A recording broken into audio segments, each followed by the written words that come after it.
Well, certainly there's all the talk of understanding the customer and what is the best way to understand a customer and that 360 view of the customer. At the end of the day, we have to understand they're human, they're one person, and we want to understand truly what is important to them. And I think that we also have to understand how we're going to interact with that customer and what opportunities we have. In the mobile age, in the social age, we have a lot of, I refer to them as micro opportunities, because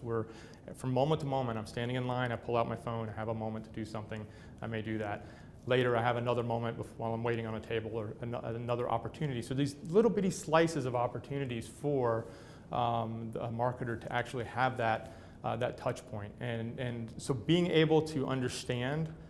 what the differences are in those micro opportunities, and understand those opportunities are really short. And you have to be able to capture that quick moment and hopefully turn that into an opportunity to get more insight from the consumer and start to build that relationship, because that one moment in time may not happen again, and you want to capture it and then you want to evolve it. You're not going to have the experience of the past where you may ask somebody to fill out a long form or ask somebody to give us a lot more information, or have them come into a showroom and spend a lot of time talking with a salesperson, or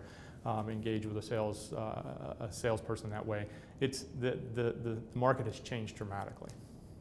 Certainly, empathy has a very much a strong place in companies today, especially in marketing, when we think about trying to understand the customer.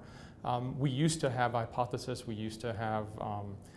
we made opinions, and we tried to use data and analyze that, and we would do a lot of testing, and now we can, and we would do market research, but now we can actually get a much closer engagement with our customers and understand exactly what's important to them, and even do some of the things that we've done in the past, do some of the research, ask some of the questions, do A/B testing, things like that, but be able to actually hear what they're saying and understand what the customer is saying. And leveraging social technology makes that absolutely easier for a marketer today. The most exciting thing to me in this field is absolutely the amount of data that's becoming available. It's also the scary thing, but it's the most exciting. And I think what really is, we're going to see the transformation of this data is leveraging things like artificial intelligence and machine learning, so that we can get a greater sense of understanding the vast amounts of data in a short amount of time, so that we can understand what the conversations are being said, or what the data is meaning, and how we can process it and intelligently adapt in a very quick fashion, so that we can understand if a consumer is thinking one thing today and something totally different the next, and how can we tap into their passion, how can we tap into that conversation that resonates with them in the same way, and in a way that's relevant with our brand, or relevant with the product and that you're trying to talk to the customer about.